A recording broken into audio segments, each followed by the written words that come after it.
கல்யாணம் பண்ண துண்டரி துண்டரி சுந்தரியா நல்ல கருத்தமா சொல்ல காலப்புந்த அப்பா துண்டரி துண்டரி காட்டல காணாம் அப்பா எங்கடா காமால துண்டரி இருக்கிறா பயப்படாத கூட்டிட்டு போய் கண்ணால மல்லி நீ மட்டும் எங்க அம்மாவை ஆக்குறதுனால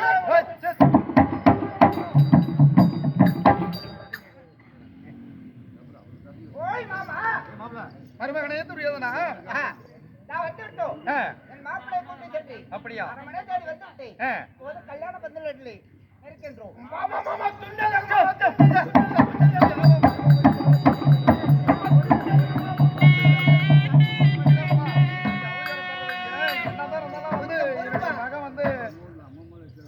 மருமகன் வந்து ரொம்ப அவசரம் தான் கொஞ்சம் பொறுமையா இருந்தாலும் எருமை கூட ஜன பண்ணலாம் கொஞ்சம் பொறுமை எனக்கு எருமை எல்லாம் பொறுமையா இருப்பா நான் உனக்கு கல்யாணம் பண்ணிக்கிறேன் ஏன் அவசரப்படுற மாமா துண்டலி ஆபத்தல்ல இருப்பா அவசரப்பட வேண்டாம் மாமா துண்டலி ஆபனா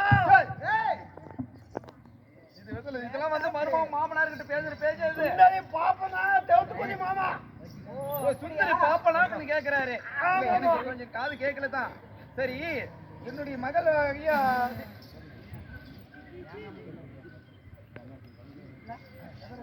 என்னுடைய மகள் ஐயா அழகு சுந்தரி வந்து விட்டது நீ தாலி கட்ட வைக்கவா கட்டணும் மாமா சரி சரி சரி சரி இப்ப வந்து இந்த பக்கம் தான் உட்காருண்ணா போதும் மாமா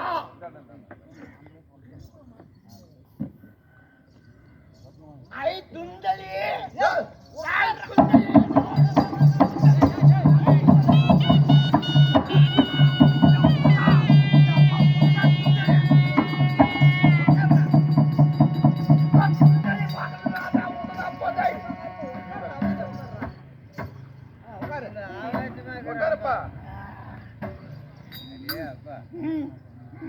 துண்டலி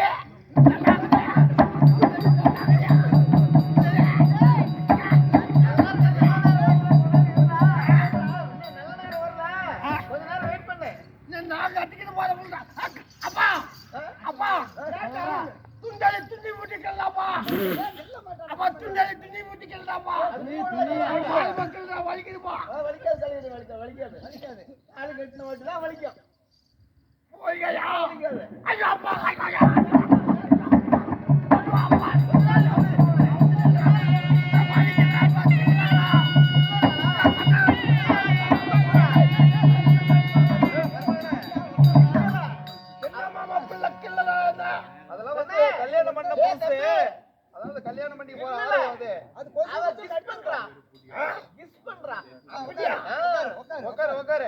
நடக்குமா அதுதான் கல்யாணம் உட்காருப்பா என் மகன் தாலி கட்ட வேண்டாமா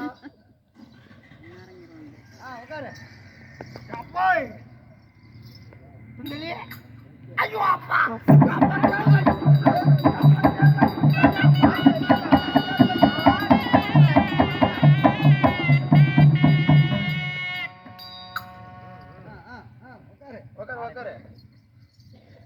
தின்னு பேரலாத்ததுக்கு இவனுக்கு வாழ்ந்தாப்பா கண்டாலி கிள்ளலாம் வீடு எப்படி கொடுத்து வளர்த்துருக்குறாங்களா உட்காருப்பா உட்காரு மாலை பார்த்து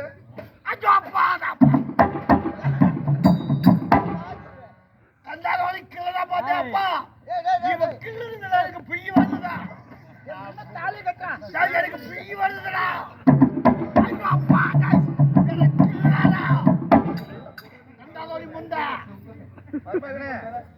மாமா அவசரப்பட வேண்டாம் என்ன மாமா பிள்ளை புடிச்சு புடிச்சு கண்டாதுல கிள்ளதா என்னுடைய மக வந்து அப்படிதான் இருக்கு அப்படி இப்படிதான் இருக்கா நீ வந்து அப்புறம் நான் புடிச்சு கழிச்சு விடுவேன் தெரியுமா தம்பி கல்யாணம் ஒரு மாப்பிள்ளை கழுவிட்டு வா போ எதுக்கு இப்ப என்னமா சொன்னீங்க இன்னும் பேரலையே அப்படியா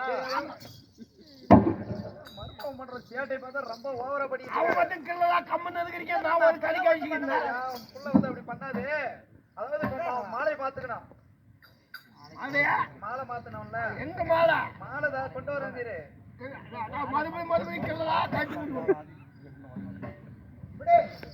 எங்கடா ஏன் இடத்துல போறேன்டாப்பா? எங்க மாமியா அது உங்க மாமியா எங்க இருக்கறானோ மாமியா போறோம் வாங்க மாமியாரே. அப்பா துண்டலி எனக்கு மாமியார அப்பா புடிக்கு போறா மாமியாரே போட்டுக்கு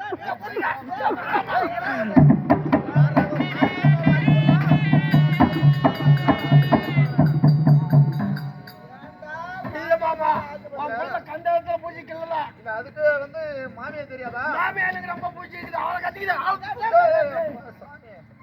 ஆமா வேகமான ஆளா இருக்கிறாப்பா. கல்யாண பாட்டு போட்டு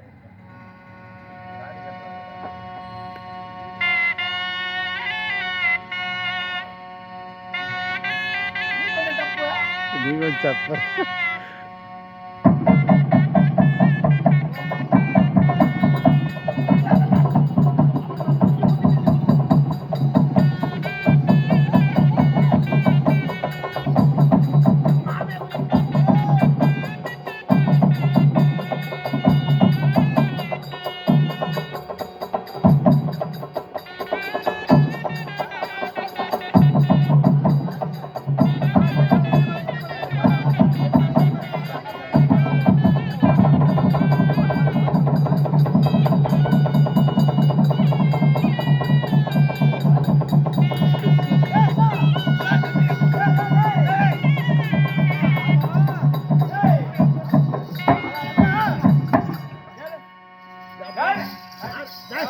என்ன அடிக்கிற நீ கேன புந்த எங்க அப்பா இருக்குதா நான் அவனை பண்ணிட்டு ஓடுக்குதா எனக்கு அட புடி என்ன அடிக்கிறீங்க இப்போ எப்படி தெரியுமா இந்த லக்கண குமாரன திருமணம் செய்தார் விடுவதில்லை இப்ப சுந்தரியா நாம திருமணம் செய்வோம் எப்படி நாம் திருமணம் செய்வோம் இன்னவன் தலையிலே தீ வைத்து தீ மூட்டி விட்டு வேண்டுதான் அப்படி சமயத்திலே இந்த நைவேஞ்சன் துரியாதனை பிடிச்ச கம்பத்துல கட்டுங்க அப்படியே வா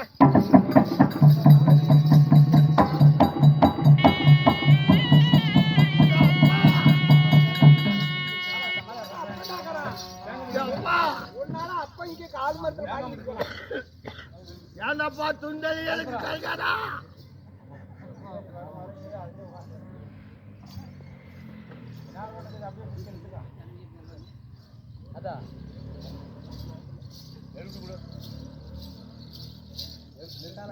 கதையில இருக்கிற கேனப்புண்டா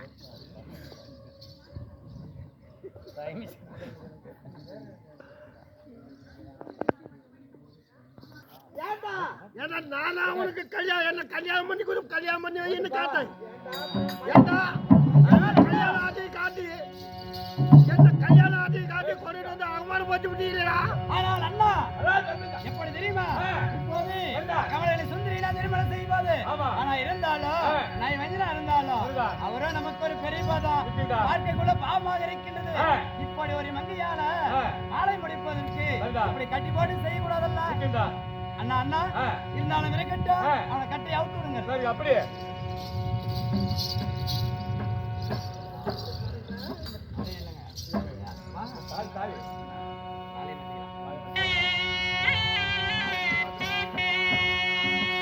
கல்யாணம் செய்தாரே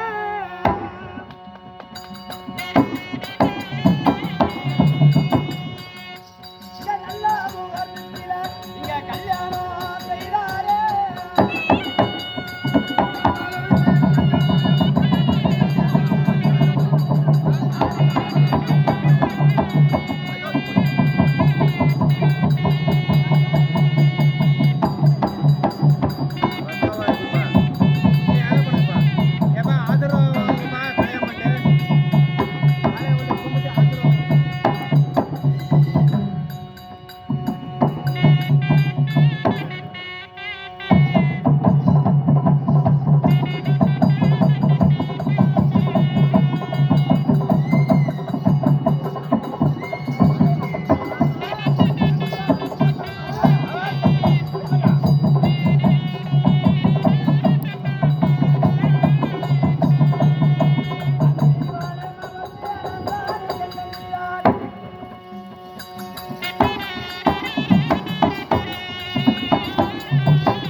பங்கும் பகையாளியா இருந்தாலும் என்னுடைய அண்ணன் தம்பி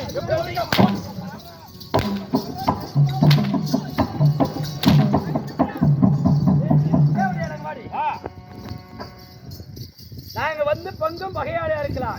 அண்ணன் தம்பி என்னுடைய அண்ணன் தம்பி தான். இப்ப என்னுடைய தம்பி வந்துச்சு காலில் என்ன எவ்வளவு நேரம்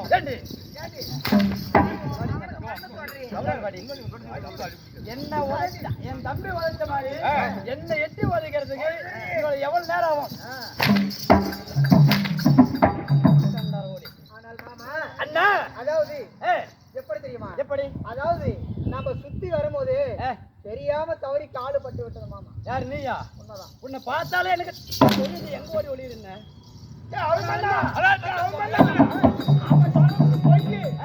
அவன் வேணும்னாதான் இப்படி அடிக்க வேண்டாம்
சரி, நீங்க உதைச்சு உதைகளெல்லாம் எனக்கு உள்ளமெல்லாம் நோக்குது. அப்படியா? சாமி மன்னா, தேவி, நான் உன்னை நம்பி நான் வந்து என்னை எதற்காக இப்படி அடிக்கிறீங்க? எப்படி? ஏதோ தவறி அவன் மாலை மட்டும்தான் பிச்சுட்டு போனான் என் மாமா. சரி, ஆனால் அண்ணா இன்னவரை இப்படியே வைத்திருந்தால் என்னுடைய பங்கம் வகையாளி என்னுடைய தம்பி ஆகிய லட்சுமணகுமாரனை எட்டி உதைத்து காலால் நம்மளே உதைப்பார். என்னோட என்ன செய்ய வேண்டும் தெரியுமா? ஒரு கல்லறை கட்டி கல்லறை கஞ்சி இல்லாம இவளை கட்டி கொண்டு போய் இழுத்து போட்டுவாருங்க. அப்படியே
Hey!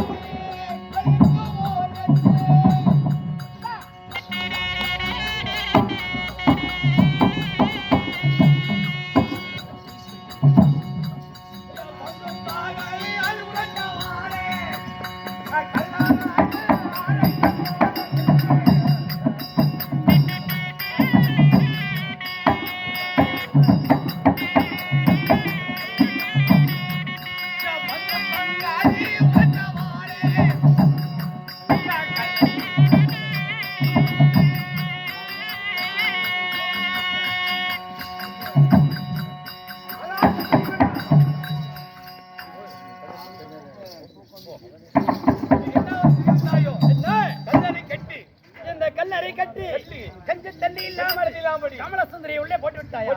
போட்டு விட்டேன். அண்ணா அப்படி என்றால் இப்பொழுது நாம ஐவர்களும் ஒன்று கூடி இவர்களெல்லாம் ஒன்று சேர்ந்து நாம் நினைத்த காரியத்தை அபிமன்னன் சுந்தரி கல்யாணத்தை நாம் விட்டுவிட தீர்மானம் செய்து விட்டோம்.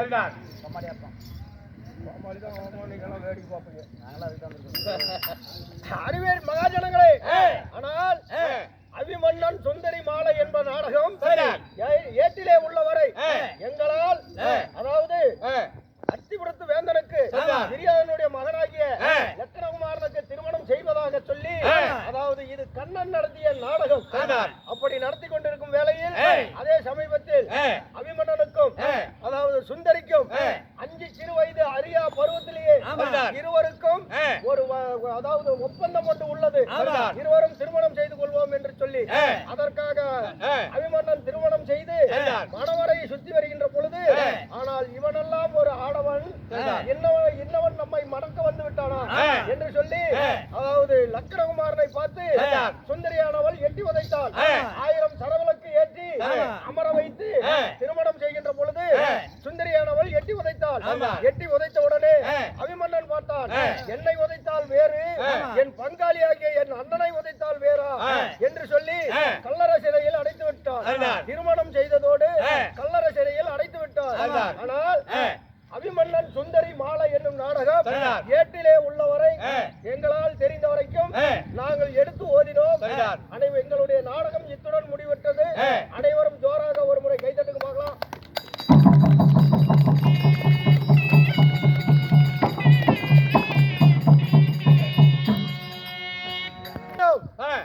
எல்லாளப்பட்டியை சேர்ந்த யூடியூப் செல்வம் அவர்கள் கிராமிய தெருக்கூத்து கலை அழிந்துவிடக் கூடாது என்று சொல்லி யூடியூப் செல்வம் அவர்கள் அண்ணா வெடியும் 30 தன்னுடைய கைகளையும் பாராட்டி, கைகள் வலியையும் பாராட்டி, தூக்கத்தையும் பாராட்டி, பொறுப்பில்லாமல் நம்மை வாழ வைக்க வேண்டும் என்று சொல்லி அண்ணவருடைய உழைப்பை எல்லாம் விட்டு நமக்காக வந்து வெடியும் 30 இந்த வீடியோவை எடுத்து உலக 56 தேசத்துக்கும் அனைவரும் பார்க்கும்படியாக செய்தவருக்கு அம்மனுடைய அருள் பெற்று நோயற்ற வாழ்வே குறைவில்லா செல்வத்தோடு, ஆனால் மக்கச்சம்பத்து, மனச்சம்பத்து, தானிய சம்பத்து, புத்திர சம்பத்து என்று சொல்லக்கூடிய 16 செல்வங்களும் பெற்று, 16 செல்வம் என்றால் செல்வங்கள், மழலை செல்வம் இல்ல, செல்வங்கள். ஆமா, செல்வங்களை பெற்று நோயில்லாத வாழ்வே குறைவில்லாத செல்வம்.